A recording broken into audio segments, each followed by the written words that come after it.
সেদিন দলে দলে লোকজন আমাদের ঘরে ঢুকছিল। কেউ দেখছিল আম্মাকে, কেউ আব্বাকে, অথচ সবার দেখার কথা ছিল আমার বড় আপাকে। সময়টা ছিল হেমন্তের এক সোনাছাড়া মিষ্টি দুপুর। সারাবাড়ি জুড়ে খিথি আনন্দ। আমাদের পরিবারের প্রথম বিয়ে বলে কথা। অবনী আপার বিয়েটা তখন সম্পন্ন হয়ে গিয়েছে কায়সার ভাইদের সাথে। কায়সার ভাই হল আমার বড় চাচার মেজো ছেলে। দাদি আব্বাকে প্রচণ্ড ভালোবাসতেন ছোট ছেলে বলে। আবার সেই ছোট ছেলের ঘরের প্রথম সন্তান আমার অবনী আপ। দাদির পরাণ ছিল আমার অবনী আপ। দাদি খুব চেয়েছেন নিজেই পাত্র ঠিক করবেন তার অবনীর জন্য। হলো তাই। আব্বাও মায়ের ফেলা আবদার ফেলতে পারেননি। এক বাক্যে রাজি হয়ে গেলেন। আপার সাথে কায়সার ভাইজের বিয়ের কথা যখন দুই পরিবারের মাঝে পাকা হয়, তখন আপা ক্লাস 8-এ পড়ে। বয়স 14 আর কায়সার ভাই তখন কলেজে পড়ে হোস্টেলে থেকে। আপা কলেজ পাশ করলেই বিয়ে হবে। গুরুগম্ভীর কায়সার ভাইজের দিক থেকেও কোনো আপত্তি ছিল না। আপার সাথে অতিরিক্ত কথাও বলতেন না তিনি। আপাও লজ্জায় লুকিয়ে লুকিয়ে থাকত কায়সার ভাই বাড়ি এলে। আব্বা তারপর বিদেশে চলে যায়। সবকিছুই ঠিকঠাক চলছে। এদিকে যখন আপা কিশোরী বয়স পেরিয়ে চঞ্চল তারুণ্যে পা রাখল, দুই পরিবারের অপেক্ষার অবসান হল। বিয়ের দিন ঘনিয়ে আসছে।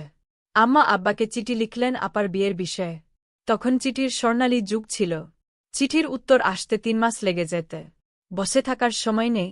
আম্মা আমাকে সাথে করে বড় বাজারে গেলেন। আব্বার কাছে টেলিগ্রাম করলেন। কিভাবে কি করবেন বিয়ের বিষয়ে। তখন টেলিগ্রাম ছিল দেশের বাইরে বার্তা আদান প্রদানের সবচেয়ে দ্রুততম মাধ্যম। আব্বার থেকে জবাব এলো, আমি অবনীর বিয়ের আগেই বাড়িতে পৌঁছে যাব। তুমি সব প্রস্তুত করতে থাক। তারপর আব্বা অনেক টাকা পাঠিয়েছিল বড় আপার বিয়ে উপলক্ষে।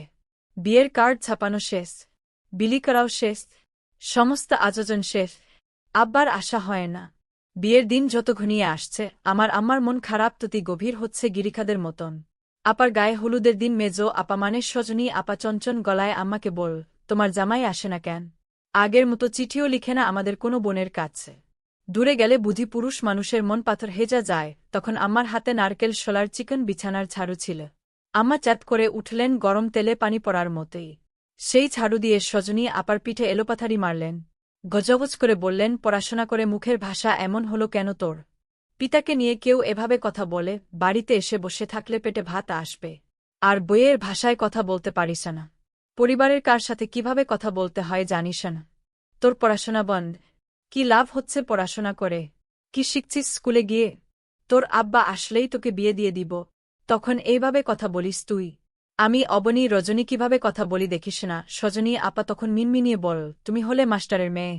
তুমি তো বিয়ের ভাষায় কথা বলবে। কি লাভ গ্রামে থেকে শুদ্ধ ভাষায় কথা বলে? সেই লাড় কি ঠেলতে হবে?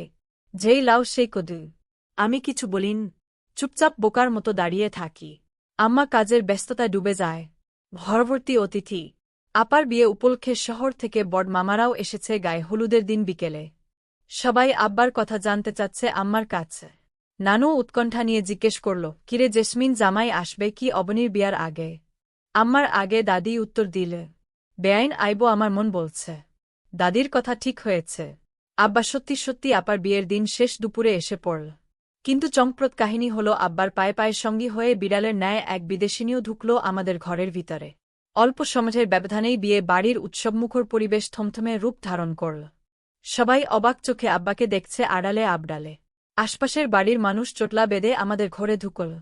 গ্রামে সামান্য কিছু ঘটলেও আগুনের হলকার মতন চারদিকে ছড়িয়ে যায়। নানাজনে নানাকথা বলছে। কেউ বলছে, চলেন নতুন বউ দেখি। বাকিজনে উৎসুক চোখে মুখে বলে, ওই বাড়ির ছেলের সাথে বিয়া হয়েছে। এদের কি দেখব? দেখার জিনিস তো এখানে। কি সুন্দর মেয়েকে বিয়ে করল কামরুলে। আসলেই তাই। অনেক সুন্দর।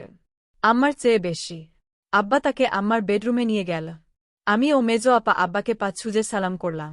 আব্বা আমাদের দুই বোনকে আদেশের সুরে বল, নতুন অতিথিকে সালাম কর। আব্বা আমাদেরকে আগে থেকেই তুই না বলে তুমি বলে সম্বোধন করে। আমি সালাম দিলাম উনার পা ছুঁয়ে। সজনী আপা সালাম না দিয়ে 3 লাফে ঘরের দৌড় ডিনিয়ে উঠানে পা রাখল। আমিও তার সাথে বাইরে গেলাম। নানি বিলাপ করছে ঘরের পিছনে গিয়ে। দাদি স্বাভাবিক আছে। মেজো আপা রসুই ঘরে আমার কাছে গেল। চুলাল শক্ত করে দৃষ্টিতে কাঠিন্যতা এনে আম্মার দিকে চাইল।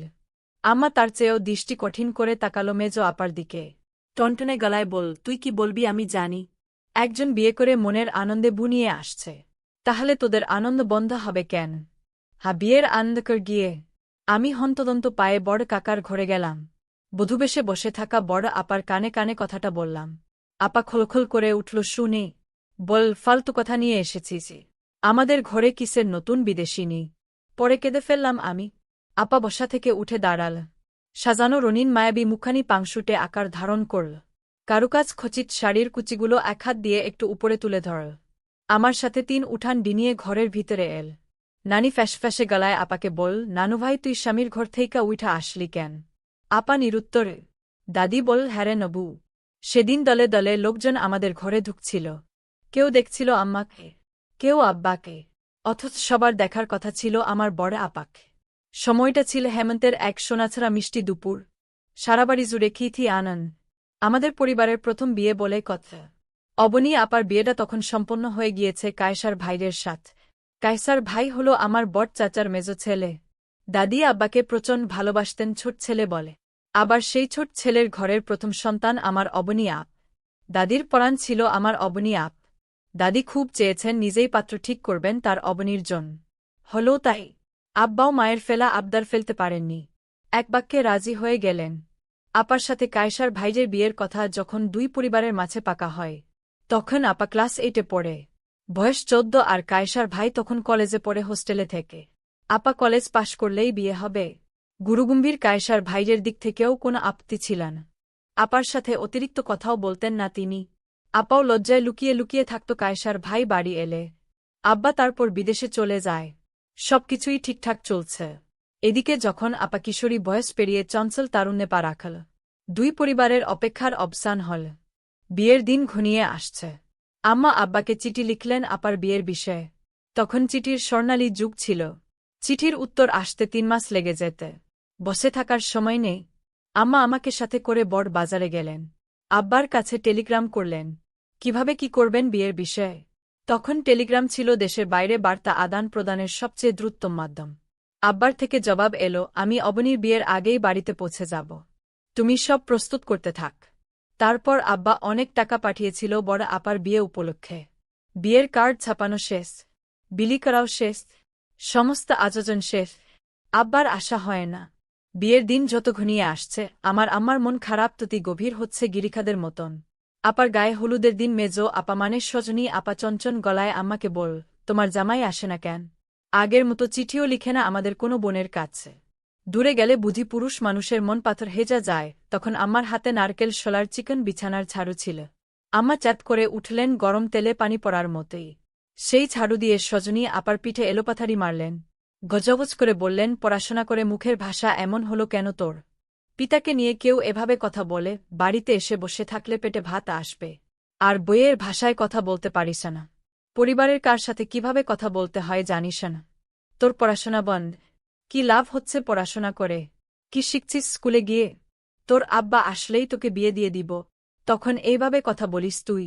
আমি অবনী রজনী কিভাবে কথা বলি দেখিস না? সজনী আপা তখন মিনমিনিয়ে বল, তুমি হলে মাস্টারের মেয়ে, তুমি তো বিয়ের ভাষায় কথা বলবে। কি লাভ গ্রামে থেকে শুদ্ধ ভাষায় কথা বলে? সেই লাড়কি ঠেলতে হবে। যেই লাও সেই কদু। আমি কিছু বলিন, চুপচাপ বোকার মতো দাঁড়িয়ে থাকি। আম্মা কাজের ব্যস্ততায় ডুবে যায়। ঘরভর্তি অতিথি। আপার বিয়ে উপলক্ষে শহর থেকে বড় মামারাও এসেছে গায়ে হলুদের দিন বিকেলে। সবাই আব্বার কথা জানতে চাচ্ছে আম্মার কাছে। নানু উৎকণ্ঠা নিয়ে জিজ্ঞেস করল, কিরে জেসমিন, জামাই আসবে কি অবনীর বিয়ার আগে? আম্মার আগে দাদি উত্তর দিলে, বেআইন আইব আমার মন বলছে। দাদির কথা ঠিক হয়েছে। আব্বা সত্যি সত্যি আপার বিয়ের দিন শেষ দুপুরে এসে পড়ল। কিন্তু চমকপ্রদ কাহিনী হল আব্বার পায়ে পায়ে সঙ্গী হয়ে বিড়ালের ন্যায় এক বিদেশিনীও ঢুকল আমাদের ঘরের ভিতরে। অল্প সময়ের ব্যবধানেই বিয়ে বাড়ির উৎসবমুখর পরিবেশ থমথমে রূপ ধারণ করল। সবাই অবাক চোখে আব্বাকে দেখছে আড়ালে আবডালে। আশপাশের বাড়ির মানুষ চোটলা বেঁধে আমাদের ঘরে ঢুকল। গ্রামে সামান্য কিছু ঘটলেও আগুনের হলকার মতন চারদিকে ছড়িয়ে যায়। নানাজনে নানাকথা বলছে। কেউ বলছে, চলেন নতুন বউ দেখি। বাকিজনে উৎসুক চোখে মুখে বলে, ওই বাড়ির ছেলের সাথে বিয়া হয়েছে। এদের কি দেখব? দেখার জিনিস তো এখানে। কি সুন্দর মেয়েকে বিয়ে করল কামরুলে। আসলেই তাই, অনেক সুন্দর, আম্মার চেয়ে বেশি। আব্বা তাকে আম্মার বেডরুমে নিয়ে গেল। আমি ও মেজো আপা আব্বাকে পা ছুঁজে সালাম করলাম। আব্বা আমাদের দুই বোনকে আদেশের সুরে বল, নতুন অতিথিকে সালাম কর। আব্বা আমাদেরকে আগে থেকেই তুই না বলে তুমি বলে সম্বোধন করে। আমি সালাম দিলাম উনার পা ছুঁয়ে। সজনী আপা সালাম না দিয়ে 3 লাফে ঘরের দৌড় ডিঙিয়ে উঠানে পা রাখল। আমিও তার সাথে বাইরে গেলাম। নানি বিলাপ করছে ঘরের পিছনে গিয়ে। দাদি স্বাভাবিক আছে। মেজ আপা রসুই ঘরে আমার কাছে গেল। চুলাল শক্ত করে দৃষ্টিতে কাঠিন্যতা এনে আম্মার দিকে চাইল। আম্মা তার চেয়েও দৃষ্টি কঠিন করে তাকালো মেজ আপার দিকে। টনটনে গলায় বল, তুই কি বলবি আমি জানি। একজন বিয়ে করে মনের আনন্দে বুনিয়ে আসছে, তাহলে তোদের আনন্দ বন্ধ হবে কেন? বিয়ের আনন্দ কর গিয়ে। আমি হন্তদন্ত পায়ে বড় কাকার ঘরে গেলাম। বধূবেশে বসে থাকা বড় আপার কানে কানে কথাটা বললাম। আপা খোলখোল করে উঠল, শুনে বল, ফালতু কথা নিয়ে এসেছিস আমাদের ঘরে কিসের নতুন বিদেশিনী? পরে কেঁদে ফেললাম আমি। আপা বসা থেকে উঠে দাঁড়াল। সাজানো রঙিন মায়াবী মুখানি পাংশুটে আকার ধারণ করল। কারুকাজ খচিত শাড়ির কুচিগুলো এক হাত দিয়ে একটু উপরে তুলে ধরল। আমার সাথে 3 উঠান ডিনিয়ে ঘরের ভিতরে এল। নানি ফ্যাসফ্যাসে গলায় আপাকে বল, নানুভাই তুই স্বামীর ঘর থেইকা উঠা আসলি কেন? আপা নিরুত্তরে। দাদি বল, হ্যারে নবু। আব্বা থেমে যায়। ফোনা তোলা সাপের মতন ফুসফুস করতে থাকে। পরের দিন সূর্য উঠার পরেই দাদি কায়সার ভাইকে নিয়ে রেজিস্ট্রি অফিসে যায় এবং দাদি তার সমস্ত সম্পত্তি ভাগ করে দেয় সবাইর মাঝে। সেখানে আমার আম্মাও ছিল। দাদা দাদিকে অনেক ভালোবাসত এবং দাদা নাকি দাদিকে টিয়া পাখি বলেই ডাকত। তো দাদা সকল স্থাবর অস্থাবর সম্পত্তি সুস্থ থাকা অবস্থায় দলিল করে দিয়ে দেয় দাদির নামে। কেবল সম্পূর্ণ বঞ্চিত করা হয়েছে আব্বাক। দাদি আব্বাকে বঞ্চিত করার জন্যই এই ভাগ বাটোয়ারা করে ফেলেছে। জায়গার এই বিষয়টা আব্বা কিছুতেই জানতে পারেনি। একদিন ভোরে উঠে আমরা কেউই সজনী আপাকে খুঁজে পাচ্ছি না। সম্ভাব্য কোথাও আপার হদিস মিললন। আম্মা অজ্ঞান হয়ে আছে আপার জন্য। পাই না তো পাই নাই। পরে সজনী আপার বালিশের কভারের ভিতরে একটি চিরকুট পেলাম। আম্মার কাছে লিখ, আমার কলিজার আব্বা যেই কাহিনী করল, তার জন্য তোমার ও আমাদের জীবনে দুর্যোগ নেমে এল। আমি আর সহ্য করতে পারছি না বাড়িতে থাকলে তোমার উপর করা আব্বার নির্যাতন আমি মেনে নিতে পারবন, আর প্রতিবাদ করতে গেলে অত্যাচারিত হয়। তাই বাড়ি ছেড়ে পালাতে বাধ্য হলাম। আমি নরেশকে বিয়ে করেছি। আমি তাকে ভালোবাসি। তার সাথে ইটকাঠের শহরে চলে যাচ্ছি। সে আমাকে সুখের কাছাকাছি রাখার চেষ্টার নিমগ্ন থাকবে আম্মা, ঠিক তোমার মতো। দোয়া করো মন চাইলে। আর পড়াশোনা করতে ইচ্ছে করছেন। এসএসসি পাস দিছিতে। মন কি? আমাকে ক্ষমা করতে না পারলে অভিশাপ দিই। তুমি আমার মা। তোমার অভিশাপও আমার বেঁচে থাকার আশীর্বাদ হবে। ইতি তোমার অপ্রিয় কন্যা সজনী। আমরা আর সজনী আপাকে খোঁজার চেষ্টা করলাম। যে নিজ থেকেই হারিয়ে যায়, তাকে খুঁজে পাওয়া যাবে না। আম্মা কন্যা শোকে পাথর হয়ে গেলেন। নাওয়া খাওয়া বন্ধ হয়ে গেল। আমার আর অবনীর আপার দুচোখ সারাক্ষণ অশ্রুজলে ডুবে থাকে। দাদির ঘোলাটে চোখ আরও ঘোলাটে হয়ে গেল নাতনি শোকেও মাঝ বয়সে পুত্রের অনুচিত কর্মকাণ্ডে। আব্বার মাঝে বিশেষ কোনো ভাবান্তর বা আক্ষেপ পরিলক্ষিত হল না সজনী আপার জন। বরং মনে হয় কিঞ্চিত খুশি হয়েছেন ঘর থেকে একটা উৎকাত হল বলে। তার বিদেশিনীর ভাষা কেউ বুঝেন, তাই সে তার মতো করেই রুমে পড়ে থাকে আর টাইমলি টেবিলে এসে খেয়ে যায়। আম্মা তো তার সামনেই আসে না, কারণ ছাড়। তার ও আব্বার থেকে দূরে দূরে থাকে, লুকিয়ে লুকিয়ে বাঁচে, গোপনে গোপনে কাঁদে।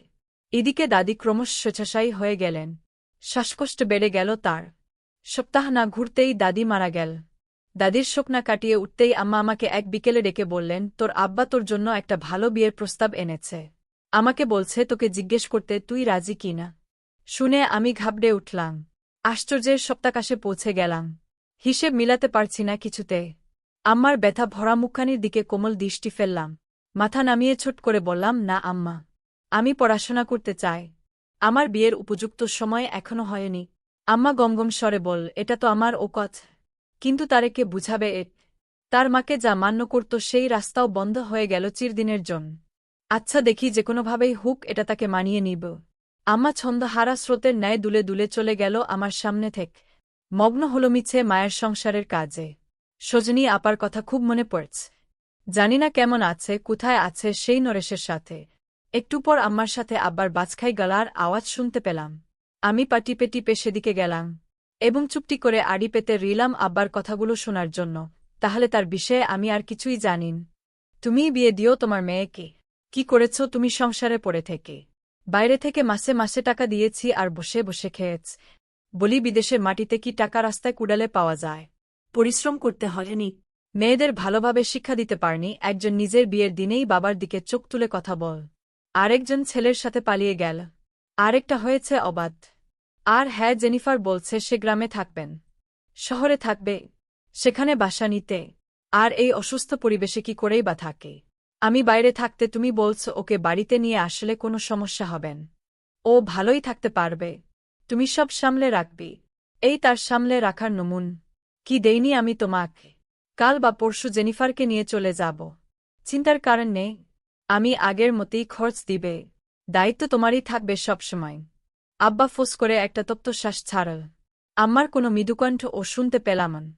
আম্মার উপর আমার ভীষণ রাগ হল। আম্মা কি বোবা হয়ে গেল? নাকি আমার কাছে এই কথাগুলোর কাউন্টার দেওয়ার মতো কোনো কথাই নেই? আমি চড়ুই পাখির মতো ফুর্ত করে সরে গেলাম। পুকুর ঘাটে গিয়ে দপ করে বসে পড়লাম।